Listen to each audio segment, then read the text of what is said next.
नमस्कार दोस्तों। आज हम लोग 69वीं बीपीएससी प्रारंभिक परीक्षा जो कि 30/9/2023 को हुई थी, उन सभी प्रश्नों का हल करेंगे और उन सभी पर विस्तार रूप से चर्चा भी करेंगे। इसलिए आगे हम प्रश्न को सॉल्व करते हैं, जिसमें पहला प्रश्न था, निम्नलिखित में से कौन सी तकनीकें 5G मोबाइल संचार नेटवर्क द्वारा सक्षम की जाएंगी। ऑप्शन है, पहला इंटरनेट ऑफ थिंग्स, दूसरा है एज कंप्यूटिंग और तीसरा है नेटवर्क स्लाइसिंग। अब ये तीनों चीज़ें जो हैं, अगर इसके अनुसार देखा जाए तो 5G मोबाइल संचार नेटवर्क में ये तीनों चीज़ें होंगी, यानी जो डी ऑप्शन होगा 1 2 3, ये तीनों सही है। अगला प्रश्न है, सूची और एक को सूची 2 से सुमेलित कीजिए। इसमें है अंतरिक्ष मिशन और खोज। तो कैसनी ह्यूजेंस था, उसका कौन सा संबंध रहेगा। तो हम जानते हैं कि कैसनी ह्यूजेंस जो है वह आपका जो सही आंसर है इसका है शनि और उसके वलय। जो कैसनी ह्यूजेंस है वह शनि और इनके एक प्रकार से एक परिष्कृत रोबोट अंतरिक्ष यान है जो शनि और उसके जो छल्ले हैं वलय, उन सबसे अध्ययन से जुड़ा हुआ है। और यह लगभग 2000 से सौरमंडल के दूसरे सबसे बड़े ग्रह शनि के प्राकृतिक उपग्रहों का अध्ययन कर रहा है। उसी तरह जूनो जो है वो बृहस्पति के लिए अध्ययन कर रहा है। तो कैसनी ह्यूजेंस जो हो जाएंगे वो शनि और उसके वलय के लिए, जूनो जो है वो बृहस्पति के लिए हो जाएगा। आर्टेमिस मिशन जो है वह नासा के द्वारा 2022 में लगभग भेजा गया था, जो चंद्रमा और मंगल ग्रह के ऊपर जो है क्या कर रहा है, उसके मिशन से संबंधित है। तो आर्टेमिस जो हो जाएगा ये, और वेरिटॉस जो है वह शुक्र ग्रह से संबंधित है।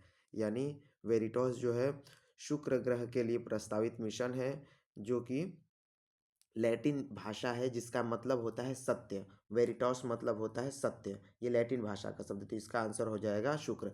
तो हम देखते हैं कि इसका जो उत्तर है वह आपका पहला वाला आंसर ही सही है। तो ये आपका हो जाएगा। तीसरा प्रश्न है कि सूची 1 को सूची 2 से मिलाना है, जिसमें कपड़ा है और उत्पत्ति है। तो लिनेन जो है कहाँ से किस चीज़ से बनता है। तो लिनेन जो है यह एक सन आधारित कपड़ा है। सन के पौधे से जो होता है ये लिनेन निकाला जाता है।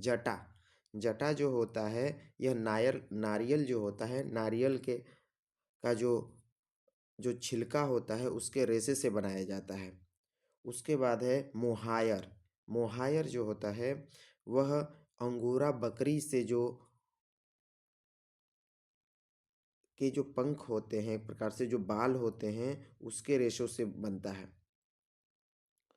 और उसके बाद जो है अगला है डाउन जो है बत्तख और गीज के जो पंख होते हैं उनसे बनाया जाता है। तो इसका जो हमारा उत्तर हो जाएगा वह हो जाएगा A2, B1 और C4 और D3।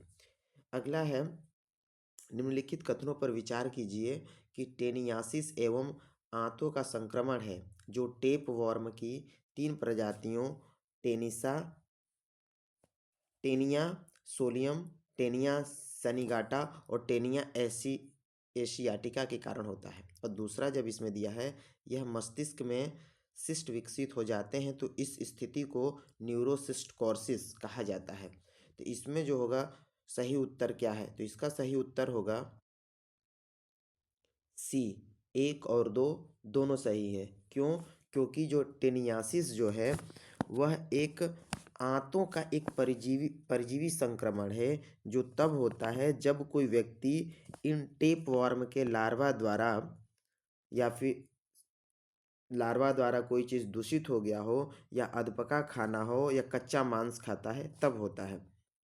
और टेनिया जो है, टेनिया सोलियम या टेनिया सेनिगाटा और टेनिया एशियाटिका, ये टेप वर्म की 3 प्रजातियां होती हैं जो खासकर मनुष्यों में टेनियोसिस पैदा करने के लिए जिम्मेदार होती हैं।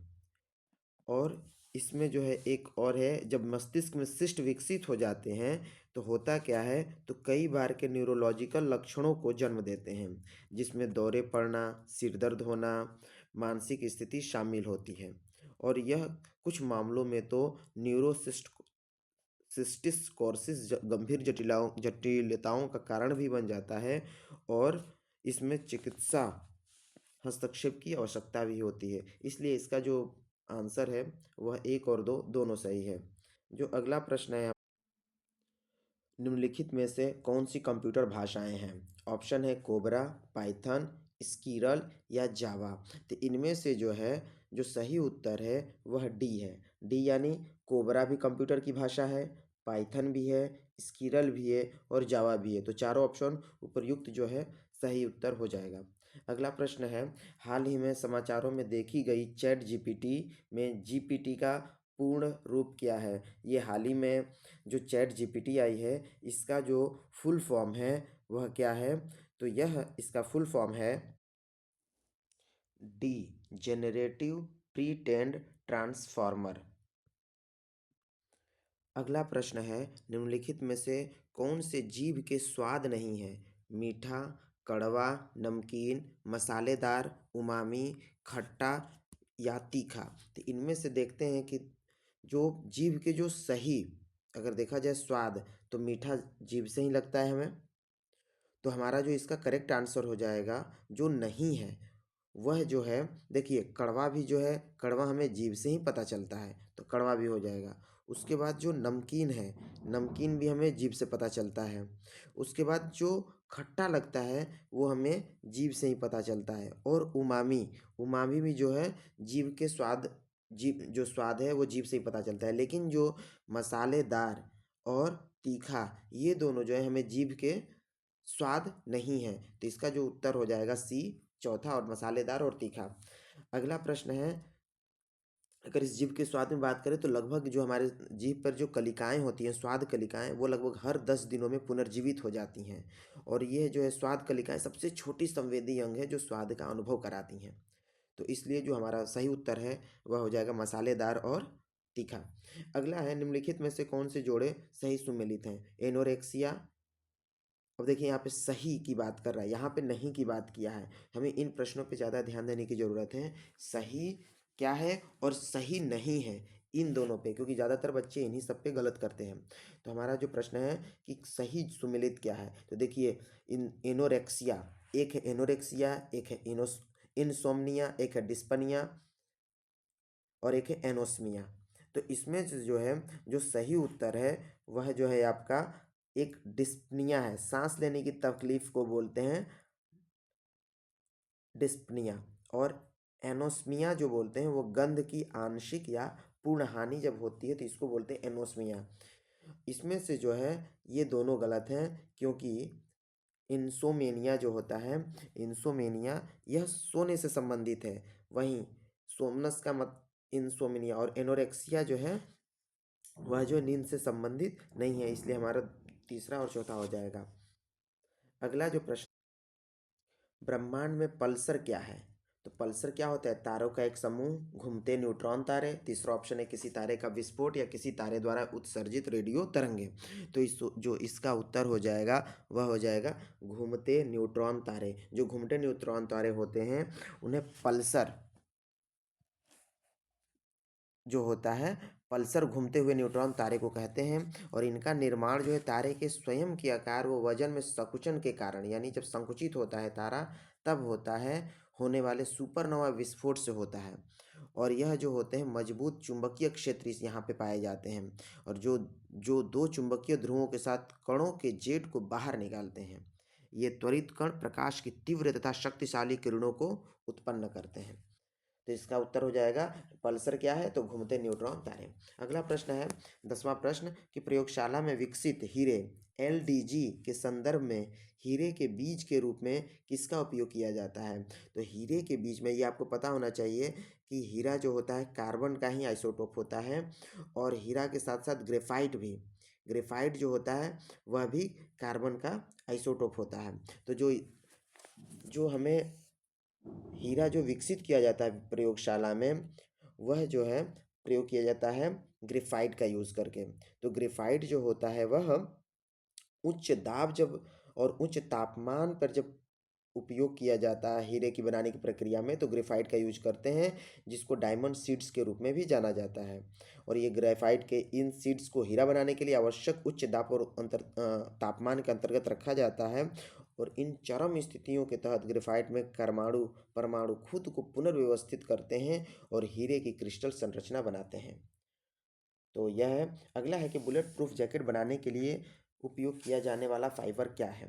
यानी बुलेट प्रूफ जो जैकेट बनाया जाता है उस कौन से फाइबर का प्रयोग किया जाता है। तो इसमें जो है केवलर केवलर जो है फाइबर, इसका प्रयोग किया जाता है। केवलर जो होता है पॉलीपैराफेनिलीन टेरेफ्थेलमाइड नामक रासायनिक पॉलीपैरा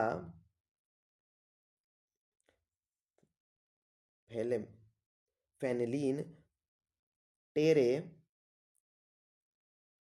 प्लेथ टेरे फ्लेथ टेरेफ्थेलामाइड नामक रासायनिक यौगिक से बनता है।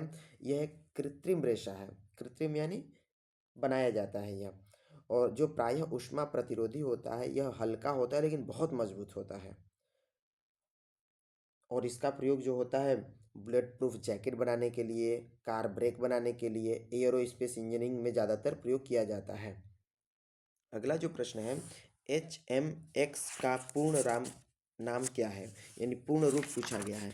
तो जो पूर्ण रूप है उसका जो उत्तर है वह है कि पहला कौन सा, हाई मेल्टिंग एक्सप्लोसिव। जो हाई मेल्टिंग एक्सप्लोसिव होता है इसको बोलते हैं HMX। यह जो होता है एक प्रकार से रंगहीन तरल पदार्थ होता है, रसायन होता है, जिसका प्रयोग विस्फोटक के रूप में किया जाता है। इसे ऑक्सोटोन भी कहते हैं, इसको बोलते हैं ऑक्सोटोन। यह एक शक्तिशाली विस्फोटक होता है। जो अगला प्रश्न है हमारा वह यह है कि अक्टूबर 2022 में लॉन्च किए गए टेस्ला के ह्यूमनॉइड रोबोट का क्या नाम है। तो ये हम लोग जानते हैं सोफिया एक अलग रोबोट है, लेकिन जो 2022 में टेस्ला ने जो ह्यूमनॉइड रोबोट को लॉन्च किया है उसका नाम है ऑप्टिमस। ये जो ऑप्टिमस है यह टेस्ला, जो कि टेस्ला आप लोग को पता है कि टेस्ला जो है किसकी कंपनी है, एलॉन मस्क की, जो इस समय दुनिया के सबसे अमीर अरबपति हैं। और यह टेस्ला कंपनी जो है अमेरिकी वाहन निर्माता कंपनी है, जो वाहन निर्माण तथा संधारणीय ऊर्जा के विकास से जुड़ी है। इस कंपनी के जो सीईओ हैं वो आपको पता है एलन मस्क हैं। और यह पूर्णतया कृत्रिम बुद्धिमत्ता पे, जो आर्टिफिशियल इंटेलिजेंस पर आधारित है। तो अगला अगला प्रश्न, मैनहट्टन परियोजना क्या है। तो ऑप्शन है, एक अनुसंधान और विकास उपक्रम जिसने परमाणु हथियार का उत्पादन किया। दूसरा ऑप्शन है, दुनिया की सबसे बड़ी कला नीलामी में से एक। तीसरा है, न्यूयॉर्क सिटी में एक रियल एस्टेट परियोजना या एक प्रसिद्ध थीम पार्क। तो जो इसका आंसर है मैनहट्टन परियोजना, ये आपको पता ही है, यह जो है बहुत ही महत्वपूर्ण और बहुत ही प्रसिद्ध परियोजना है, जिसमें आपको पता होना चाहिए कि जब द्वितीय विश्व युद्ध हो रहा था तो उस समय एक शीर्ष गुप्त अनुसंधान और विकास कार्यक्रम हुआ था, जो मैनहट्टन के नाम से जाना जाता है। और इसका प्राथमिक लक्ष्य था दुनिया में सबसे पहले परमाणु हथियार के रूप में, विशेषकर परमाणु बम के रूप में विकसित करना। और इस परियोजना का नाम अमेरिकी सेना कोर ऑफ इंजीनियर्स के मैनहट्टन इंजीनियर्स के नाम पर रखा गया था, जिसने परमाणु बम के विकास की देखरेख की थी। इसमें वैज्ञानिकों, इंजीनियर और सैन्य कर्मियों का व्यापक सहयोग मिला था। और इसमें क्या हुआ था आपको पता ही है, इसमें एक मूवी भी आई है ओपेनहाइमर, जिसमें से यह बताया गया कि इस परियोजना के परिणामस्वरूप दो परमाणु बमों का सफल विकास परीक्षण हुआ, जिसमें यूरेनियम 235 नाम सुना होगा, यूरेनियम 235, जिसका कोड था हमें लिटिल बॉय और फैट मैन। ये दो, हिरोशिमा और ये नागासाकी, इन दोनों पर जो है ये बम गिराए गए थे। तो जो यूरेनियम 235 था, यह जो था लिटिल बॉय, वो यूरेनियम 235 से था। और यूरेनियम 239 नाम का जो आइसोटोप था प्लूटोनियम का, ये प्लूटोनियम, ठीक है, प्लूटोनियम था, ये यूरेनियम नहीं था, ये प्लूटोनियम 239, यह जो था फैटमैन के नाम से जिसको बोलते हैं, फैटमैन, देखिए FM मैंने लिखा फैटमैन, और ये लिटिल बॉय जो कि हिरोशिमा पे गिराया गया था और ये नागासाकी पर गिराया गया था, जो कि 1945 में अगस्त में 6 अगस्त और 9 अगस्त को ये गिराए गए थे, और बहुत ज़्यादा ही तबाही हुई थी 6 अगस्त और 9 अगस्त 1945। ठीक है, ये जापान के 2 शहरों पे गिराया गया था, और हजारों की संख्या में लोग मरे थे, लाखों की संख्या में लोग दिव्यांग हुए थे, और उसका असर आज भी देखा जाता है।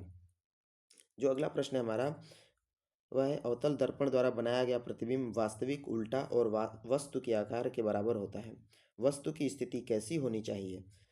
इसके जो ऑप्शंस हैं वह ये हैं: फोकस पर, वक्रता के केंद्र पर, फोकस और वक्रता केंद्र के बीच, या वक्रता केंद्र से परे। तो जो इसका आंसर हो जाएगा वक्रता के केंद्र पर, इसका सही उत्तर हो जाएगा। जब हम लोग देखते हैं ये अवतल दर्पण तो पता चल जाएगा। अगला है, फोटो इलेक्ट्रिक सेल एक ऐसा उपकरण है जो कि, ऑप्शन है ए, प्रकाश ऊर्जा को विद्युत ऊर्जा में बदलता है, बी, विद्युत ऊर्जा को प्रकाश ऊर्जा में बदलता है, सी, प्रकाश ऊर्जा का भंडारण करता है, डी, उपर्युक्त में से कोई नहीं। तो जो इसका सही उत्तर है वह हो जाएगा photoelectric cell. Photoelectric cell क्या करता है? जो प्रकाश है, प्रकाश ऊर्जा को विद्युत ऊर्जा में परिवर्तित करता है, बदलता है। अगला प्रश्न है हमारा कि विलयन या विलायक के प्रति इकाई आयतन या प्रति इकाई द्रव्यमान में उपस्थित विलेय की मात्रा को रसायन में किस नाम से जाना जाता है? तो इसका जो उत्तर हो जाएगा वह यह होगा कि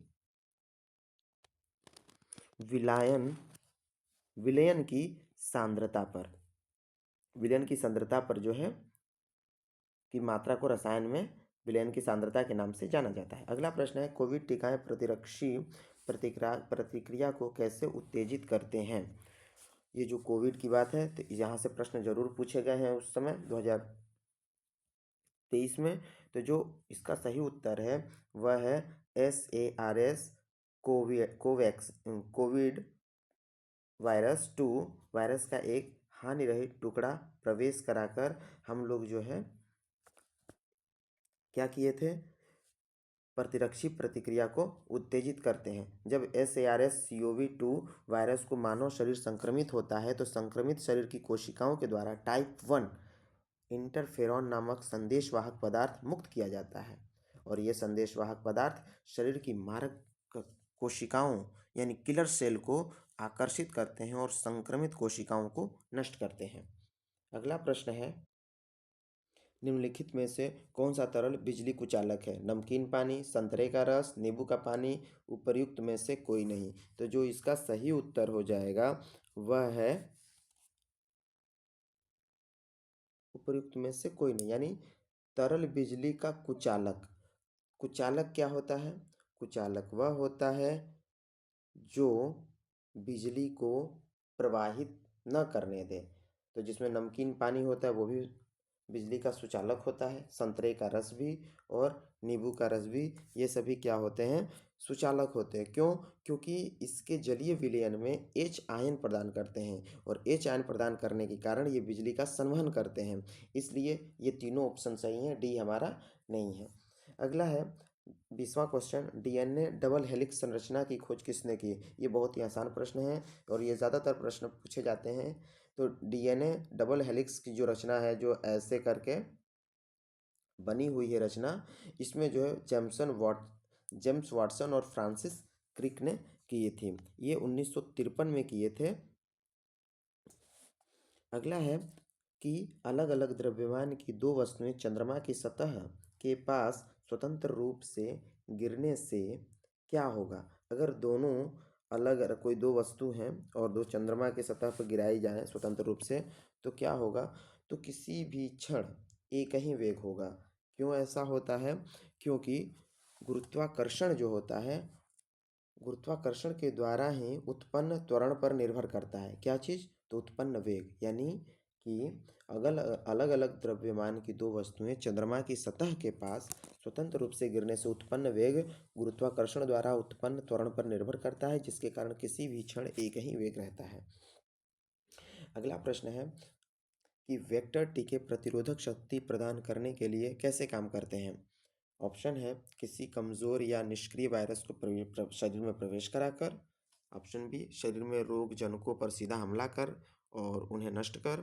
सी वायरस को किसी भिन्न वायरस के संशोधित संस्करण संस्करण में रखकर। डी सीधे कोशिकाओं में प्रवेश कराकर और उन्हें स्पाइक प्रोटीन बनाने में सक्षम बनाकर। तो जो इसका सही उत्तर हो जाएगा वह होगा सी। क्या है? वायरस को किसी भिन्न वायरस के संशोधित संस्करण में रखकर।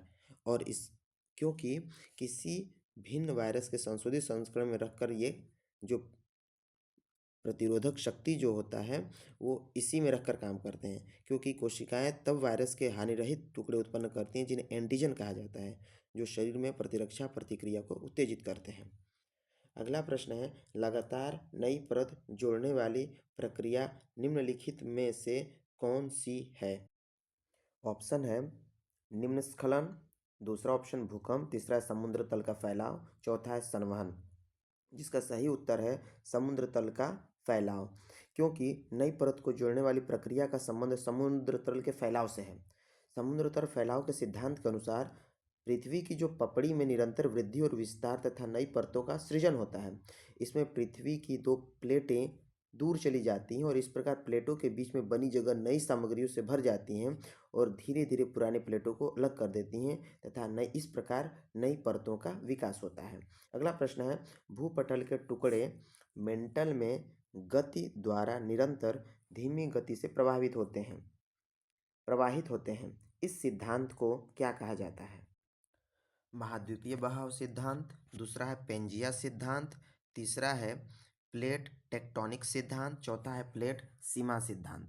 तो इसका सही उत्तर है प्लेट टेक्टोनिक्स सिद्धांत सी, क्योंकि भूपटल के टुकड़े मेंटल में गति द्वारा निरंतर धीमी गति से प्रवाहित होते हैं और इस सिद्धांत को प्लेट टेक्टोनिक सिद्धांत कहते हैं, जो 1967 में मैकेंजी, मॉर्गन तथा पास्कर ने पूर्व के उपलब्ध विचारों को समन्वित कर प्लेट टेक्टोनिक्स यानी प्लेट विवर्तनिकी का सिद्धांत प्रतिपादित किया था।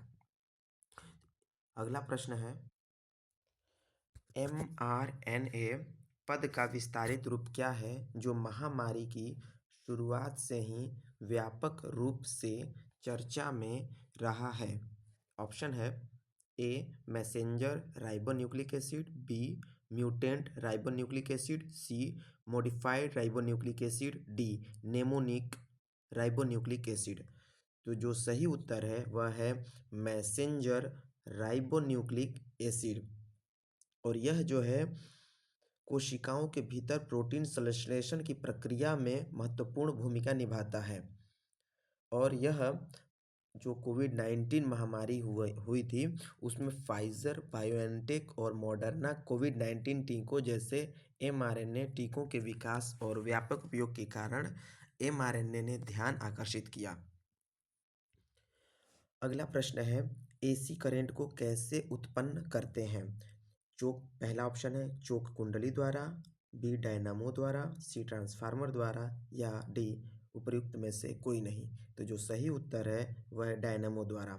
जो एसी करंट है वह डायनामो द्वारा जो है यांत्रिक ऊर्जा को किसमें बदलती है, विद्युत ऊर्जा में परिवर्तित करती है और यह विद्युत चुंबकीय प्रेरण के सिद्धांत पर कार्य करता है। ये जो डायनामो होता है उसमें क्या होता है, टरबाइन जैसे हम लोग पानी से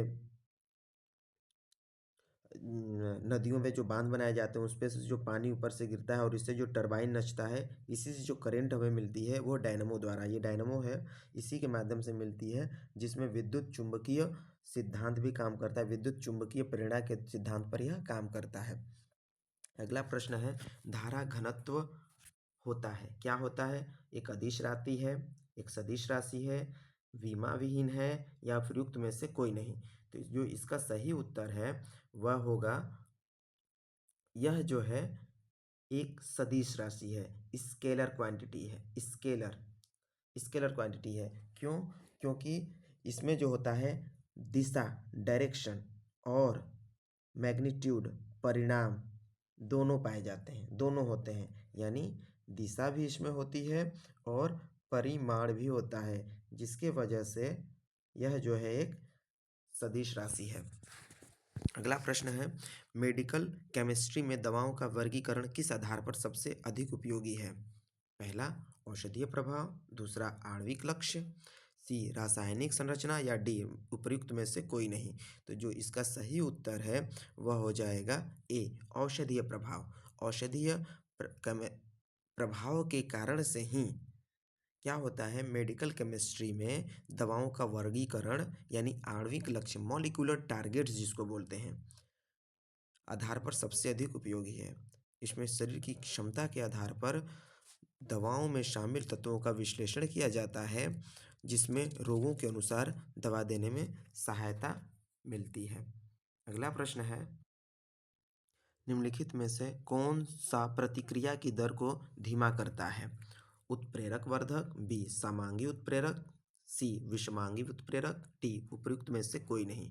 इसका सही उत्तर है डी, उत्प्रेरकों में से इनमें से कोई नहीं। क्योंकि जो उत्प्रेरक वर्धक होते हैं, उत्प्रेरक वर्धक वह होता है जो ऐसा पदार्थ होता है जो उत्प्रेरक की गतिविधि को बढ़ाता है। यह प्रतिक्रिया दर को धीमा नहीं करता, बल्कि यह इसे बढ़ाता है। वहीं समांगी जो उत्प्रेरक होते हैं वह अभिकारकों के समान चरण में मौजूद होता है और यह प्रतिक्रिया दर को भी धीमा नहीं करता। यह कम सक्रिय ऊर्जा के साथ एक वैकल्पिक प्रतिक्रिया मार्ग प्रदान करके प्रतिक्रिया को तेज करता है। वहीं विषमांगी उत्प्रेरक जो होता है वह अभिप्रेरकों से भिन्न चरण में मौजूद होता है। विषम उत्प्रेरक भी प्रतिक्रिया दर को धीमा नहीं करते, वे कम सक्रिय ऊर्जा के साथ एक वैकल्पिक प्रतिक्रिया मार्ग प्रदान करके भी काम करते हैं, जो प्रतिक्रिया को गति देता है। अगला प्रश्न है, आगत तथा निर्गत तंत्रिकाएं मिलती हैं। आगत और निर्गत तंत्रिकाएं कहाँ मिलती हैं? यकृत में, या फिर केंद्रीय तंत्रिका तंत्र में, या हृदय में, या उपरोक्त में से कोई नहीं। तो जो इसका सही उत्तर है वह हो जाएगा केंद्रीय तंत्रिका तंत्र में। यानी जो आगत और निर्गत तंत्रिकाएं हैं वह केंद्रीय तंत्रिका तंत्र में मिलती हैं। ये मस्तिष्क के अंदर स्थित होती हैं और अभिवाही या संवेदी तथा प्रेरक तंत्रिका को एक दूसरे से जोड़ती हैं। अगला प्रश्न है, शिपव्रेक टूरिज्म के संदर्भ में सोंची रीफ, एमी शॉल तथा ग्रांडे द्वीप पर भारतीय जल में जहाज़ों के मलबे का पता लगाया गया है। ये स्थान कहाँ है? शिपव्रेक टूरिज्म के संदर्भ में की बात की गई है, तो यहाँ पे ऑप्शन है गोवा तट के बाहर, लक्षद्वीप तट के बाहर, तमिलनाडु तट के बाहर, या ओडिशा तट के बाहर। तो जो इसका सही उत्तर है वह है ए, गोवा तट के बाहर जो है इस द्वीप समूहों की चर्चा की गई हो और ये स्थान जो है गोवा तट के बाहर है। अगला है, G20 सदस्य प्रतिनिधित्व करते हैं। पहला ऑप्शन, वैश्विक जीडीपी का लगभग 85%। दूसरा ऑप्शन, वैश्विक व्यापार का लगभग 50%। तीसरा ऑप्शन है, विश्व की लगभग 2/3 जनसंख्या। उपयुक्त में से कौन से आंकड़ा या आंकड़े सही हैं? पहला, केवल 1, दूसरा केवल 1 और 3, तीसरा 1, 2, 3, चौथा 1 और 2। तो जो इसका सही उत्तर है वह है पहला भी सही है इसका, क्योंकि यह लगभग जीडीपी का लगभग 85% करते हैं। और तो जो दूसरा आंसर है, उत्तर सही है, वह है तीसरा, यानी विश्व की लगभग 2/3 जनसंख्या इन्हीं देशों में रहती है। G20 में लगभग 20 देश होते हैं, जो भी भारत में हुआ है नई दिल्ली में, जिसका 2023 में 24 में जो है क्या हुआ था, भारत इसका आयोजक देश था। तो इसका सही उत्तर है केवल 1 और 3। अगला है, रूस के वैगनर भाड़े के सैनिक समूह का मुखिया कौन है? ऑप्शन है A Sergei Shoigu, B Yevgeny Prigozhin, C Alexander Lukashenko या डी व्लादिमीर जेलेंस्की। तो जो इसका सही उत्तर है वह है बी येवगेनी प्रिगोजिन। यह जो है रूस का निजी सैन्य समूह है जिसने रूस यूक्रेन युद्ध में रूस की ओर से युद्ध किया था। यह सैन्य समूह पहली बार 2014 में अस्तित्व में आया था। और वैसे तो इस प्रश्न का जो उत्तर है 33वें का, आयोग ने जो बीपीएससी ने इसके मूल्यांकन को हटा दिया है, तो इसके मार्क्स जो है सबको मिलेंगे। अगला प्रश्न है, ग्लोबल जेंडर गैप रिपोर्ट किसके द्वारा जारी की जाती है? उत्तर है विश्व बैंक, दूसरा ऑप्शन है संयुक्त राष्ट्र महिला, तीसरा है विश्व आर्थिक मंच, चौथा यूएनडीपी। तो इसका सही उत्तर है वह है विश्व आर्थिक मंच के द्वारा जो है ग्लोबल जेंडर गैप रिपोर्ट पेश की जाती है, जिसमें 0 से लेकर 1 तक का स्कोर दिया जाता है, और जिसमें 1 जो है पूर्ण लैंगिक समानता को दर्शाता है और 0 जो है एकदम सबसे निचला स्तर को माना जाता है। अगला है, यूनाइटेड किंगडम की महारानी एलिजाबेथ द्वितीय के संबंध में निम्नलिखित में से कौन सा कथन सही है? पहला ऑप्शन, उन्होंने 70 वर्ष तक शासन किया और 96 की आयु में उनकी मृत्यु हो गई। उन्होंने 68 वर्षों तक शासन किया और 94 की आयु में उनकी मृत्यु हुई। तीसरा ऑप्शन, उन्होंने 72 वर्षों तक शासन किया और 92 वर्ष की आयु में उनकी मृत्यु हो गई। डी, इन्होंने 66 वर्षों तक शासन किया और 90 वर्ष की आयु में इनकी मृत्यु हो गई। जो इसका सही उत्तर है वह है ए, उन्होंने लगभग 70 वर्षों तक शासन किया और 96 वर्ष की आयु में उनकी मृत्यु हो गई।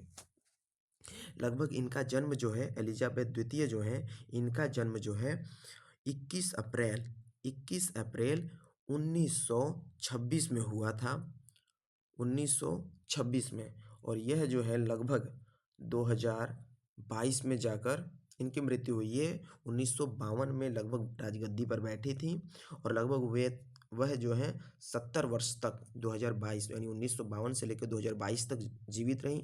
1952 में बैठी और 22 तक जीवित रहीं, उस पद पे पूरी रहीं आजीवन। तो वे लगभग 70 वर्षों तक शासन किया। अगला है, गुजरात में आयोजित डेफ एक्सपो 2022 का विषय क्या था? पहला ऑप्शन, भारत उभरता हुआ रक्षा विनिर्माण केंद्र, गौरव का मार्ग, रक्षा के लिए तालमेल या आत्मनिर्भरता। जो सही उत्तर है वह है गौरव का मार्ग। जो गुजरात में आयोजित किया जाता है डेफ एक्सपो 2022 का विषय जो था गौरव का मार्ग, पाथ टू प्राइड था। यह संस्करण का 12वां आयोजन था और इसका 11वां आयोजन उत्तर प्रदेश के लखनऊ में हुआ था और इस समय यह गुजरात में हुआ है। अगला प्रश्न है, थॉन्डग्यूट महोत्सव का 3 दिवसीय उत्सव किस देश में मनाया जाता है? ऑप्शन है चिली, नेपाल, जर्मनी या म्यांमार। तो जो सही उत्तर है वह है म्यांमार। म्यांमार में जो है इस त्यौहार को मनाया जाता है, जो रोशनी के त्यौहार के रूप में जाना जाता है, जिसमें यह मान्यता है कि बुद्ध के स्वर्ग में से अवतरण के रूप में मनाया जाता है इसको। और आपको पता ही है महात्मा बुद्ध को जो है एशिया का प्रकाश बोला जाता है। अगला है, व्हाइट हाउस के संबंध में निम्नलिखित कथनों पर विचार कीजिए। पहला है, व्हाइट हाउस का पता 1800 पेंसिल्वेनिया एवेन्यू है। यह संयुक्त राज्य अमेरिका के राष्ट्रपति का आधिकारिक निवास और कार्यस्थल है। 1 नवंबर 1800 को जॉन एडम्स इस इमारत में निवास करने वाले पहले राष्ट्रपति बने। यह अमेरिकी लोकतंत्र का प्रतीक है। 4 ऑप्शन है, इसमें से देखिए क्या सही है। तो जो सबसे पहला है कि यह व्हाइट हाउस का पता 1800 पेंसिल्वेनिया एवेन्यू है, यह गलत है, क्योंकि यह जो होता व्हाइट हाउस का निर्माण जो होता है आयरलैंड में जन्मे वास्तुकार जेम्स होब्स द्वारा किया गया था और 1 नवंबर 1800 को राष्ट्रपति जॉन एडम्स इसमें निवास करने वाले पहले राष्ट्रपति थे। तो ये जो है तीसरा सही हो जाएगा। और यह आधिकारिक निवास और कार्यस्थल ये भी सही है। और उसके बाद जो है यह राष्ट्रपति लोकतंत्र का, अमेरिकी लोकतंत्र का प्रतीक है, तो ये भी सही है। यानी तीनों आंसर सही हैं, 2 3 4 2 3 4 हमारे किसमें डी में है, तो डी आंसर सही होगा हमारा। अगला है, नेट मीटरिंग को कभी कभी समाचारों में किसके प्रचार के संदर्भ में देखा जाता है? ऑप्शंस हैं मोटर कारों में सीएनजी किट लगाना, बी शहरी घरों में पानी के मीटर की स्थापना, सी एक बिलिंग तंत्र जो सौर ऊर्जा प्रणाली मालिकों को ग्रिड में जोड़ी गई बिजली का श्रेय देता है, डी घरों की रसोई में पाइप द्वारा प्राकृतिक गैस का उपयोग। जो इसका सही उत्तर है वह है डी घरों की रसोई में पाइप द्वारा प्राकृतिक गैस का उपयोग। और इसको जो है नहीं, इसका जो सही उत्तर हो जाएगा, ये बोल रहा है नेट मीटरिंग की बात की गई है। जो नेट मीटरिंग है इसका सही उत्तर हो जाएगा डी नहीं है, इसका सी है। एक बिलिंग तंत्र जो सौर ऊर्जा प्रणाली मालिकों ग्रिड में जोड़ी गई बिजली का श्रेय देता है। और यह जो होता है सौर ऊर्जा प्रणाली द्वारा पैदा होने वाली बिजली को मापता है। साथ ही यह सोलर प्लांट में ग्रिड में जाने वाली घरों में खपत होने वाली बिजली का लेखा जोखा भी रखता है। तो नेट मीटरिंग जो होगा वो होगा बिजली से संबंधित है, जो कि सौर ऊर्जा प्रणाली मालिकों को ग्रिड में जोड़ी गई बिजली का श्रेय देता है। अगला प्रश्न है सूची 1 को सूची 2 से मिलाइए। मैजेंटा, जिसमें सूची 1 है रंग और सूची 2 है संयोजन। इसका जो है मैजेंटा जो बनता है वह लाल और नीले रंग को जब मिलाते हैं तो मैजेंटा रंग बनता है। उसके बाद टील, जो टील है वह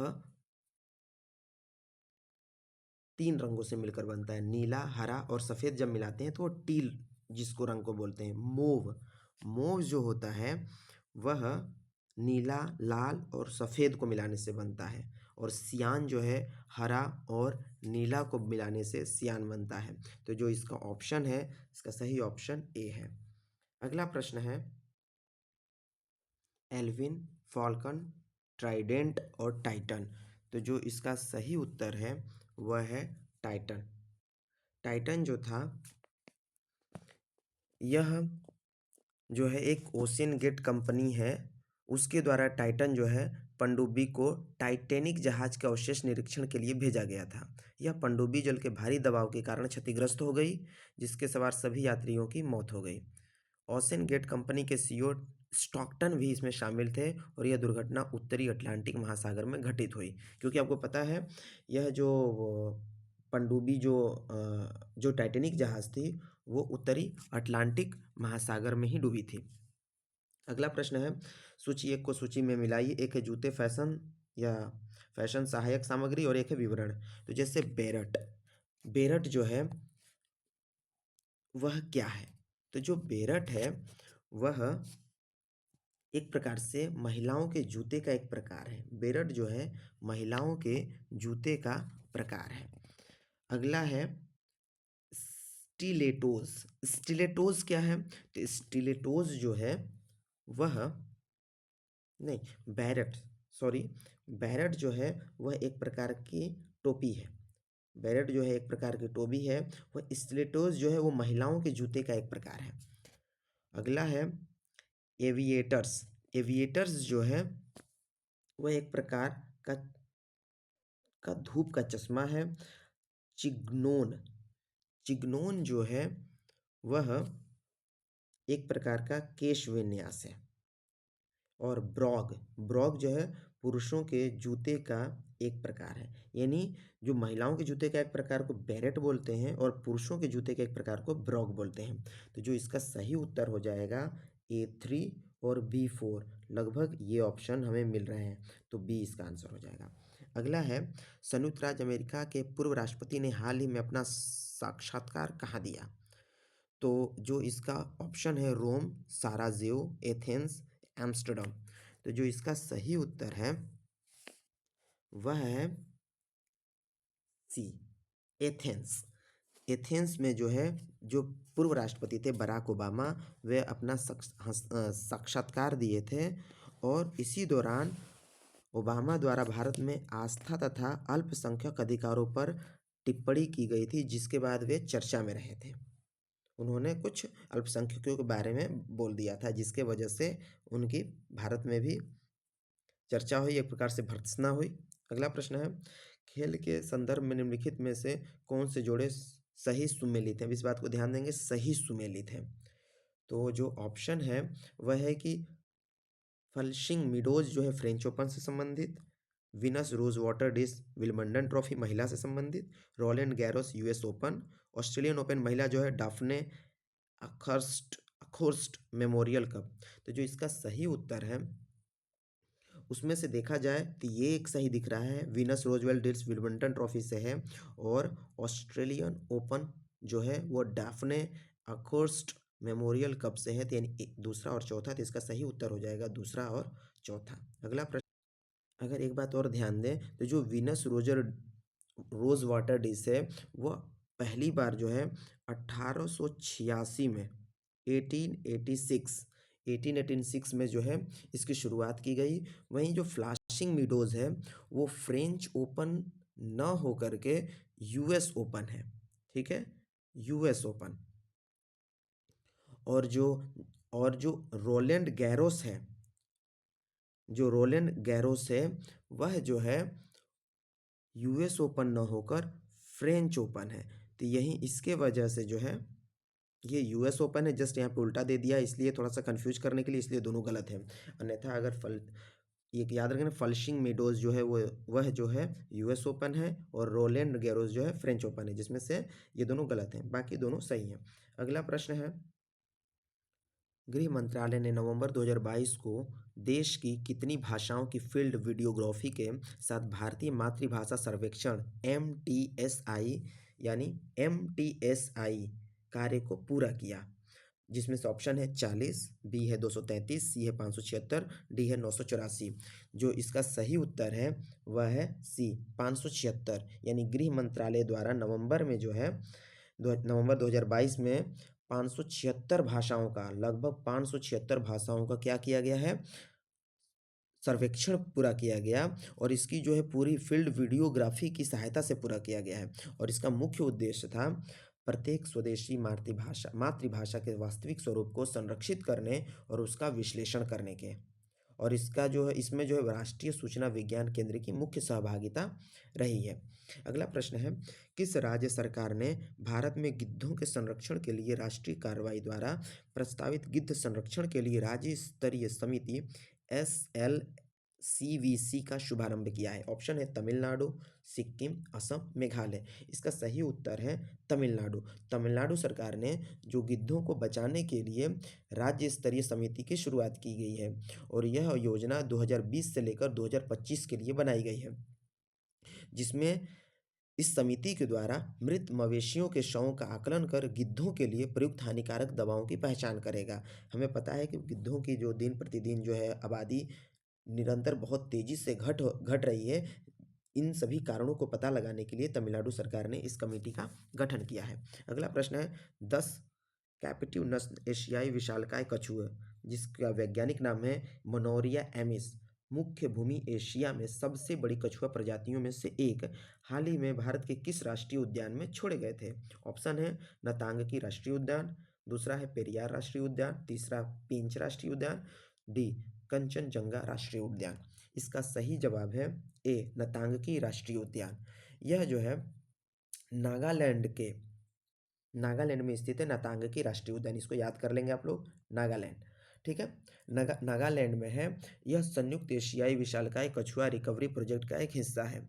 यह परियोजना जो है टर्टल सर्वाइवल अलायंस तथा wild life conservation society India की संयुक्त परियोजना है। और इसमें जो है बांग्लादेश, भारत, इंडोनेशिया और मलेशिया से संबंधित जितने में पाए जाते हैं ये जो मेनोरिस एमिस नाम के कछुए हैं वह। अगला प्रश्न है, हाल ही में किस देश ने फिर से अरुणाचल प्रदेश को भारत का एक अभिन्न अंग घोषित किया है? यानी भारत को अभिन्न अंग किस देश ने, दूसरे देश ने घोषित किया, जिसमें USA, ऑस्ट्रेलिया, जर्मनी, रूस। इसका सही उत्तर है ए USA, United state of America. क्योंकि भारत और चीन को अलग करने वाली जो मैकमोहन रेखा जो अरुणाचल प्रदेश में है, उसको जो है चीन जो है दक्षिणी तिब्बत का अपना अभिन्न अंग मानता है, वह चीन मानता है। लेकिन भारत जो है अरुणाचल प्रदेश का अभिन्न हिस्सा है, अभिन्न अंग है, और इसको भी मान्यता USA ने दे दी है। अगला है, भारत के रुद्राक्ष बाला साहेब पाटिल ने काहिरा में ISSF वर्ल्ड चैंपियनशिप में पुरुषों की 10 मीटर एयर राइफल में कौन सा पदक जीता? ऑप्शन है स्वर्ण, चांदी, कांस्य, उपरोक्त में से कोई नहीं, और इसका सही जवाब है ए, स्वर्ण पदक। 10 मीटर एयर राइफल में भारत के रुद्राक्ष बाला साहेब पाटिल ने काहिरा में जो है अंतर्राष्ट्रीय निशानेबाजी प्रतियोगिता में स्वर्ण पदक जीता है, और यह पदक पाने वाले अभिनव बिंद्रा के बाद दूसरे भारतीय हैं। अभिनव बिंद्रा के बाद रुद्राक्ष बाला साहेब पाटिल जो है दूसरे हैं। अगला है, राष्ट्रीय शिक्षा नीति 2020 किस ग्रेड से व्यावसायिक शिक्षा को मुख्य धारा की शिक्षा में एकीकृत करने पर जोर देती है? ऑप्शन है ग्रेड 6, ग्रेड 8, ग्रेड 10, ग्रेड 12। इसका सही उत्तर है ग्रेड 6, यानी जो भारत राष्ट्रीय शिक्षा नीति है, नेशनल एजुकेशन पॉलिसी, ये ज़्यादातर लोगों को समझ में दिक्कत है। एनईपी का फुल फॉर्म क्या है? तो एनईपी का फुल फॉर्म है नेशनल, बहुत सारे लोग न्यू लगा देते हैं जो कि गलत है। नेशनल है, नेशनल एजुकेशन पॉलिसी 2020। यह जो है क्लास 6 से ही व्यावसायिक शिक्षा को मुख्य धारा के रूप में एकीकृत करने पर जोर देती है, और यह जो है एनईपी जो है कस्तूरी रंगन आयोग की रिपोर्ट पर आधारित है। यह नई शिक्षा नीति स्कूली शिक्षा को 4 चरणों में विभाजित करती है, जिसमें फाउंडेशनल स्टेज 3 साल का होता है, उसके बाद जो है 3 साल यानी नर्सरी 3 साल, जिसको फाउंडेशनल स्टेज बोला गया है। प्री प्राइमरी, और प्री प्राइमरी हो गया 1 हो गया और 2 हो गया, ये 3 साल का। उसके बाद जो बच्चा 3, 4, 5, ये जो 3 साल का फिर से पढ़ेगा। फिर उसके बाद पढ़ेगा 6, 7, 8, उसके बाद पढ़ेगा 4 साल 9, 10, 11 और 12, यानी जो बच्चा जो है वह 3, 3 और 3 वर्ष, इसमें होता क्या है, प्री प्री प्रेटरी स्टेज, 3 वर्षीय उच्च प्राथमिक, 4 वर्षीय उच्च माध्यमिक चरण शामिल है।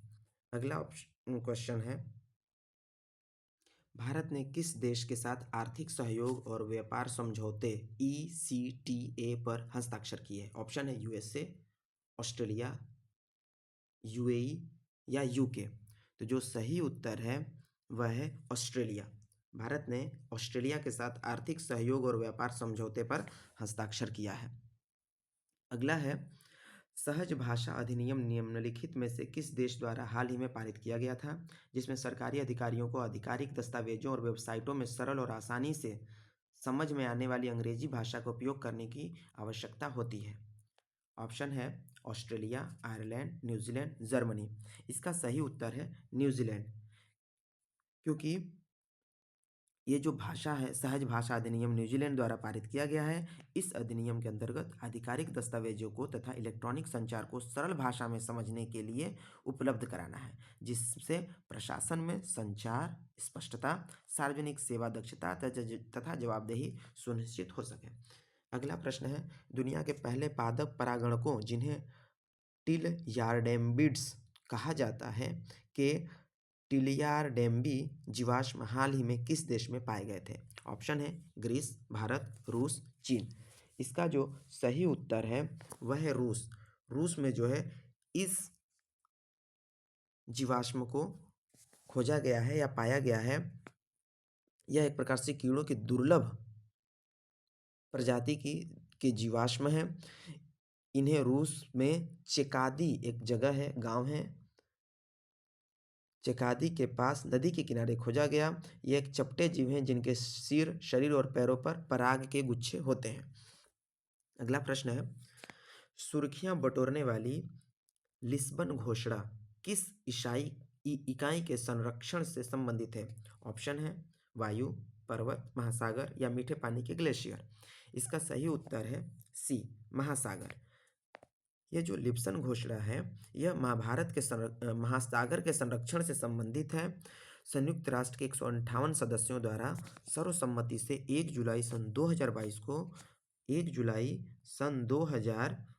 को क्या किया गया है? महासागर संरक्षण पर लिस्बन घोषणा को अपनाया गया।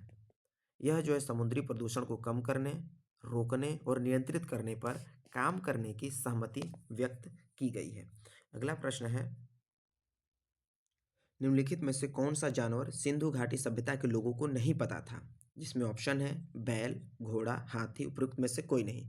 जिसमें से अभी तक से ज्ञात प्रमाणों के आधार पर यह पाया गया है कि घोड़े का कोई भी साक्ष्य उपलब्ध नहीं है, तो यह माना जाता है कि घोड़े के बारे में सिंधु घाटी के लोगों को नहीं पता था।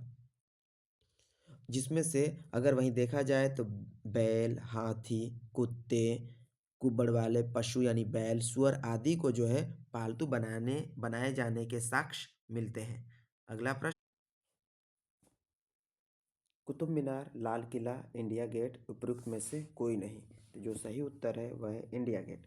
इंडिया गेट जो है यूनेस्को के विश्व धरोहर स्थल में इंडिया गेट शामिल नहीं है। कुतुब मीनार को 1993 में शामिल किया गया। वहीं लाल किला का जो परिसर है उसको 2007 में, इसको 93 में, इसको 2007 में, और अजंता एलोरा की गुफाएं, आगरा का किला, ताजमहल, ये सभी 1983 में, ठीक है, इन सबको किया गया है। तो इसलिए इंडिया गेट शामिल नहीं है। उसके बाद 2021 में जो इस समय नए नए हैं उनमें से काकतीय रुद्रेश्वर मंदिर तेलंगाना में और धौलावीर गुजरात में, ये दोनों को यूनेस्को ने विश्व धरोहर घोषित किया है। अगला है भारतीय संविधान में राज्य के नीति निर्देशक सिद्धांत की अवधारणा किस देश के संविधान से ली गई थी? ऑप्शन है इंग्लैंड, स्विट्जरलैंड, आयरलैंड, उपरोक्त में से कोई नहीं। तो नीति निर्देशक का जो सिद्धांत है वह लिया गया है आयरलैंड से। आयरलैंड से नीति निर्देशक सिद्धांत की अवधारणा ली गई है, जिसमें से जो कि 36 से लेकर 51 तक नीति निर्देशक सिद्धांत है। फिर 51A में जो है वो कर्तव्य आ जाता है, और 36 से पहले 35 तक, लगभग 12 से 35 तक मूल अधिकार इसमें आते हैं। अगला है 58वां प्रश्न, सिक्किम भारतीय संघ का पूर्ण राज्य बन गया, कब बना? 1974 में, 75 में, 76 में, या इनमें से कोई नहीं। तो जो सही उत्तर है वह है 1975 में, क्योंकि यह जो है भारत का लगभग क्या बोलते हैं कि सिक्किम जो है भारत का जो पूर्ण राज्य के रूप में 36वें संविधान संशोधन 1975 में शामिल हुआ था। उससे पहले सिक्किम एक स्वतंत्र देश था 1947 के बाद, और 1975 से पहले। फिर बाद में यह जो है भारत का अंग बना। अप्रैल 1974 में सिक्किम विधानसभा चुनाव में के परिणाम स्वरूप विधानसभा का गठन हुआ, और 35वां संशोधन सिक्किम को भारत के सह राज्य के रूप में स्थापित किया गया, यानी 35वां में सह राज्य के रूप में, और 36वां जो है वह जो है 36वां संविधान संशोधन करके इसको पूर्ण राज्य के रूप में दर्जा प्रदान किया गया। अगला है निम्नलिखित में से कौन सी मुद्रा सबसे महंगी है? ऑप्शन है यूरो, दूसरा है पाउंड स्टर्लिंग, तीसरा यूएस डॉलर, चौथा उपरोक्त में से कोई नहीं। इसका सही उत्तर है पाउंड स्टर्लिंग। यह जो है पाउंड स्टर्लिंग भारतीय मुद्रा से विनिमय दर लगभग 101 के बराबर है, जबकि यूरो जो है वह 87 भारतीय रुपया के बराबर। वहीं डॉलर जो है इस समय 83 रुपये कुछ पैसे के हिसाब से चल रहा है। अगला प्रश्न है बिहार से संबंधित प्रश्न है कि बिहार सरकार ने किस वर्ष तक कार्बन उत्सर्जन कम कर बिहार राज्य को प्रदूषण मुक्त बनाने की योजना बनाई है? यह कब तक है? 2022, 2024, 2030 या 2047?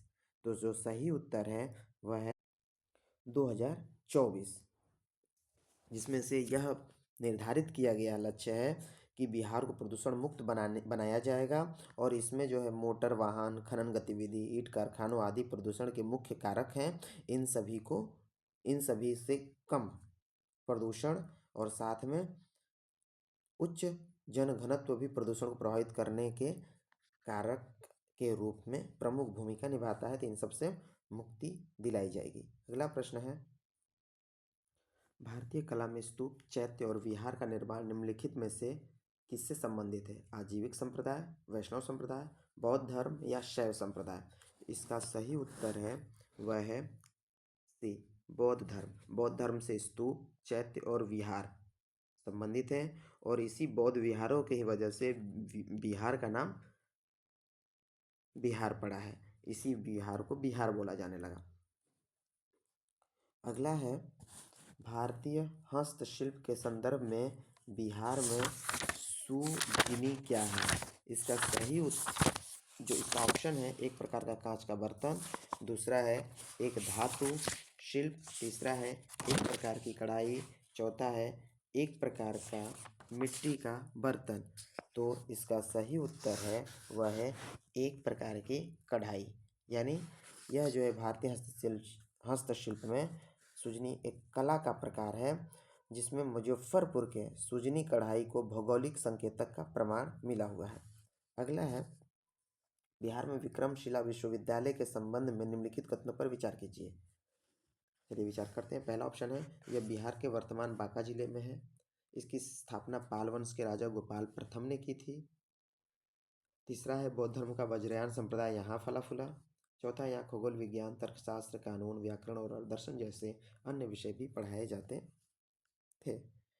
तो इसका जो सही उत्तर है वह है, एक तो है कि यह वर्तमान बांका जिले में स्थित है और दूसरा यह है कि इसकी स्थापना पाल वंश के राजा गोपाल प्रथम ने की थी।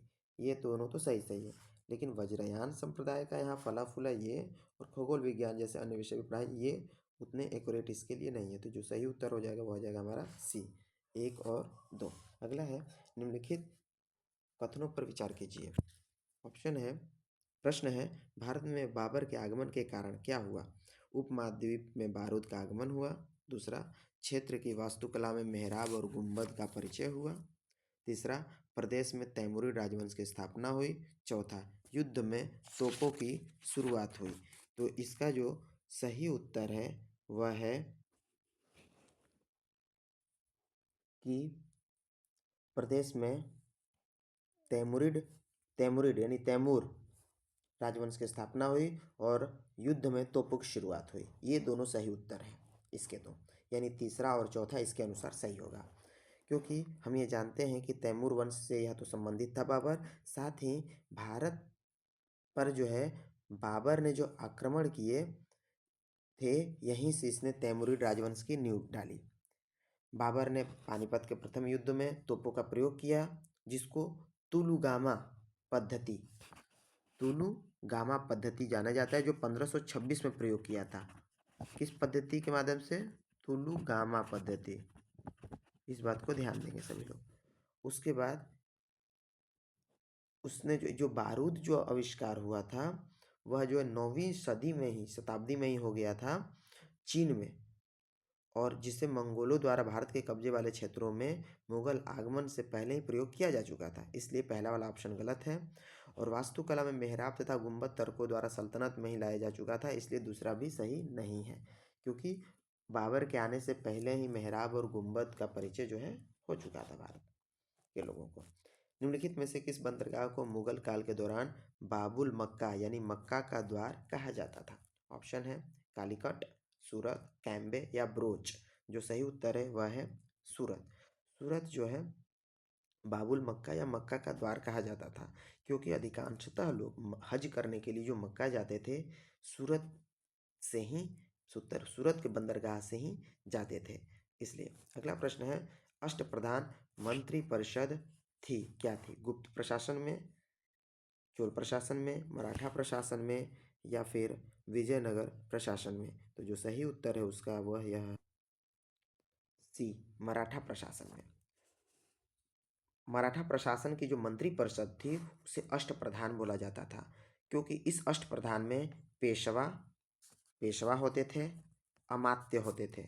अमात्य यानी होता है उस समय वित्त प्रधान को बोला जाता। फिर सरनौबत होता था, वाक्यानवीस होता था, सुरनवीस होता था जो पत्राचार के लिए होता था, सुमंत होता था जो विदेश मंत्री होता था, पंडित राव होता था धर्म के लिए, और न्यायाधीश शामिल होते थे। अगला प्रश्न है बोधिसत्व पद्म पाणी की पेंटिंग स्थित है कहाँ? बाग में, एलोरा में, अजंता में, बादामी में? इसका सही उत्तर है अजंता में, सी ऑप्शन। अजंता में जो है बोधिसत्व पदपाणी की पेंटिंग उपस्थित है, जो अजंता की गुफाओं में संख्या 1 में त्रिभंग मुद्रा में स्थित है। और अजंता की गुफाएं जो हैं सह्याद्री पर्वतमाला जो कि पश्चिमी घाट में है, वघोरा नदी के बाएं खड़ी चट्टान में बनाई गई हैं। यह महाराष्ट्र के औरंगाबाद में स्थित है और इस गुफा में मुख्यतः भित्ति चित्र यानी दीवार पर बने हुए चित्र आकर्षण के मुख्य केंद्र हैं। अगला प्रश्न है, निम्नलिखित कथनों पर विचार कीजिए। पहला है, फाहियान एक चीनी तीर्थयात्री था जो हर्ष के शासनकाल के दौरान भारत आया था।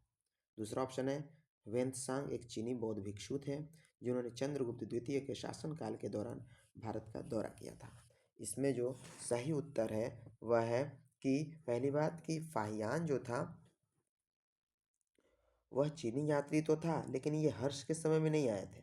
यह जो था यह चंद्रगुप्त द्वितीय के समय में आए थे। और जो वेन सॉन्ग है ये हर्ष के समय में आया था, यानी पहला और दूसरा दोनों गलत है, इसलिए ऑप्शन हो जाएगा उपयुक्त में से कोई नहीं।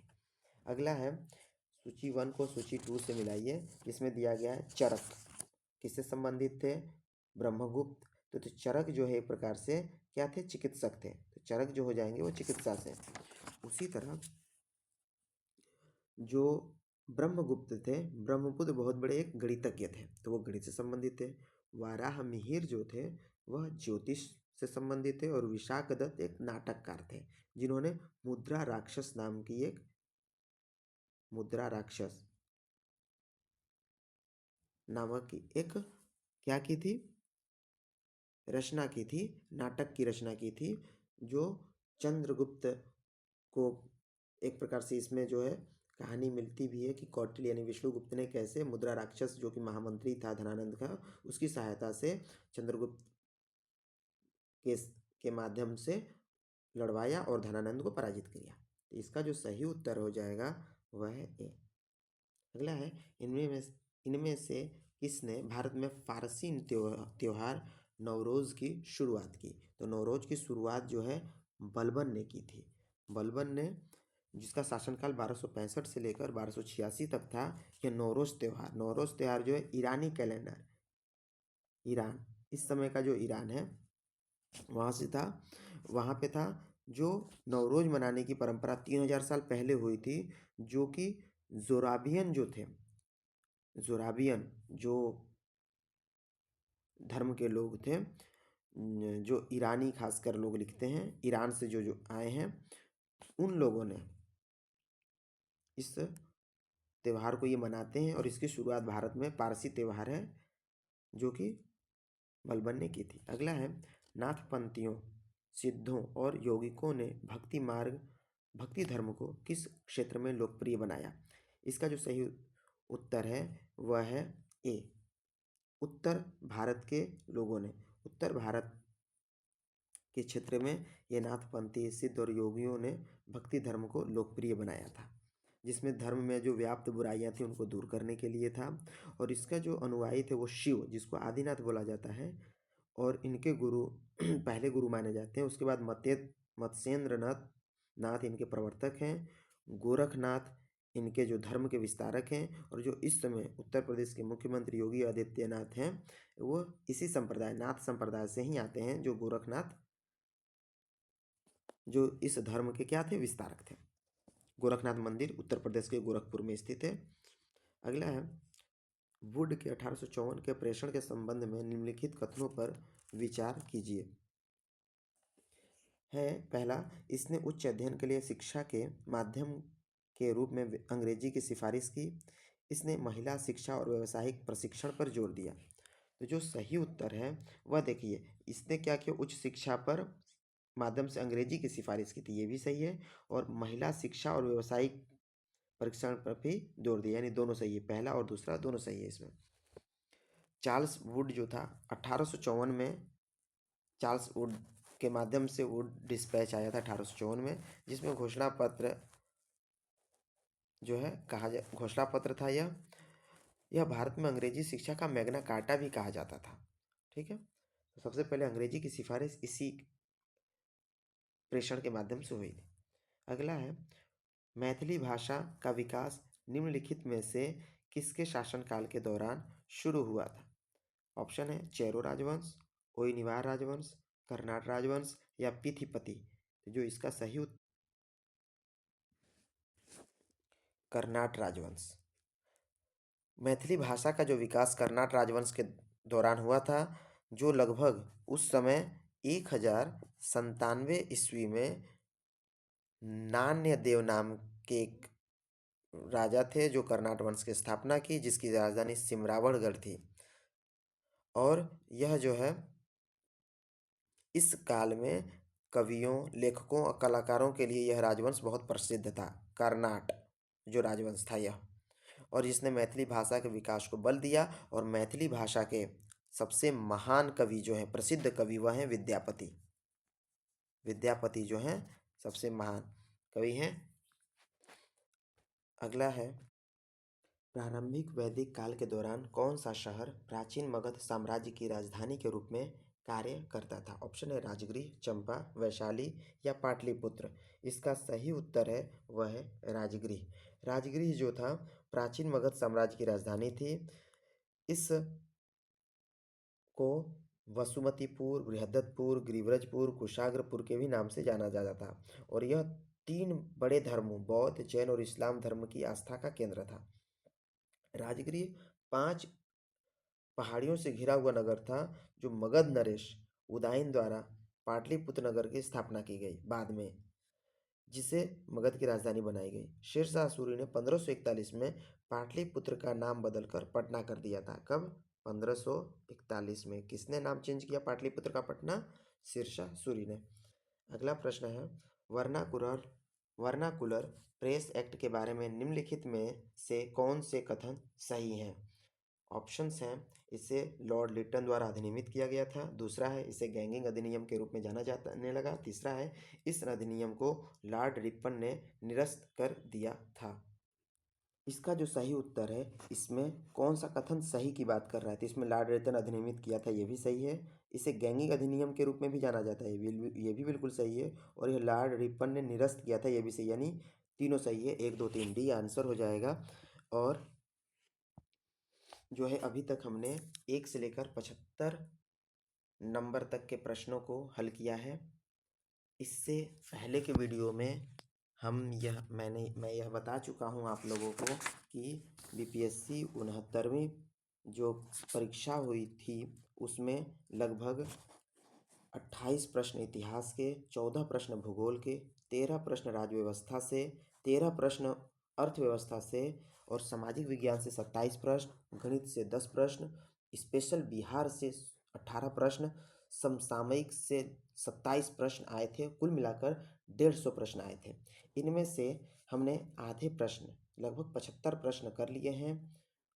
और आगे की वीडियो में, तीसरे वीडियो में हम 76 से लेकर 150 तक के प्रश्नों को हल करेंगे। तब तक से आप इन सभी प्रश्नों को देखिए, जो ना समझ में आए आप इसको बार बार देखें, और आप कमेंट में मुझे बता सकते हैं और राय दे सकते हैं अपनी। आपका राय हमेशा स्वागत योग्य है। बहुत बहुत धन्यवाद।